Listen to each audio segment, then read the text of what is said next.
Hi எல்லோரும் எப்படி இருக்கீங்க? இது வந்து கொட்டாரக்கரை போனதுக்கு செகண்ட் டே எடுத்த வ்ளாக். கொட்டாரக்கரை கணபதி அம்பலம் வந்து ரொம்ப ஃபேமஸான கோயில். அன்றைக்கி அதான் போயிருந்தோம். யாரெல்லாம் அந்த கோவில் வந்திருக்கீங்கன்னு கமெண்ட் பண்ணுங்கள். என் சித்தி பையனுக்கு வந்து மேரேஜுன்னு சொல்லிட்டு தான் கேரளாக்கே வந்திருந்தோம்.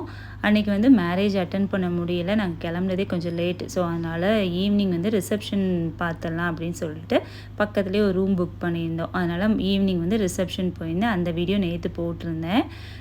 ரிசப்ஷனில் எல்லாரையும் என்ன பர்சனலாக ஸோ நம்ம அவங்களையெல்லாம் ஃபோட்டோ எடுத்து வீடியோ எடுக்க முடியாதனால சிம்பிளாக என்ன மட்டும் காட்டுற மாதிரி சும்மா அப்படி தான் எடுத்திருந்தேன். இன்றைக்கி வந்து மறு வீடு இருக்குது. ஸோ அங்கே போகணும். அதுக்கு முன்னாடி கணபதி அம்பலம் போய் சாமி கும்பிட்டுட்டு போகலான்னு சொல்லிட்டு கிளம்பிட்டோம்.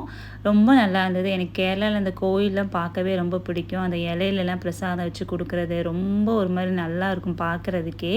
அங்கே வந்து அப்பம் தான் ஃபேமஸ் அந்த கணபதி அம்பலத்தில். ஸோ அதனால் அதெல்லாம் வாங்கிட்டு அப்படியே கிளம்பிட்டோம்.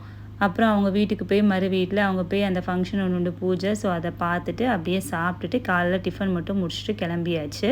கொட்டாரக்கரையிலேருந்து நம்ம ஊருக்கு திருநெல்வேலி வர்றதுக்கு வியூ வந்து நல்லாயிருக்கும். பார்க்கவே ரொம்ப நல்லா இருந்தது. ஸோ கேரளாவுக்கு போயிட்டு நம்ம வந்து பழபஜ்ஜி சாப்பிடாம எப்படி? ஸோ பழபஜ்ஜி வாங்கி சாப்பிட்டுட்டு வர வழியில் ஒரு வியூ பாயிண்ட் இருந்தது.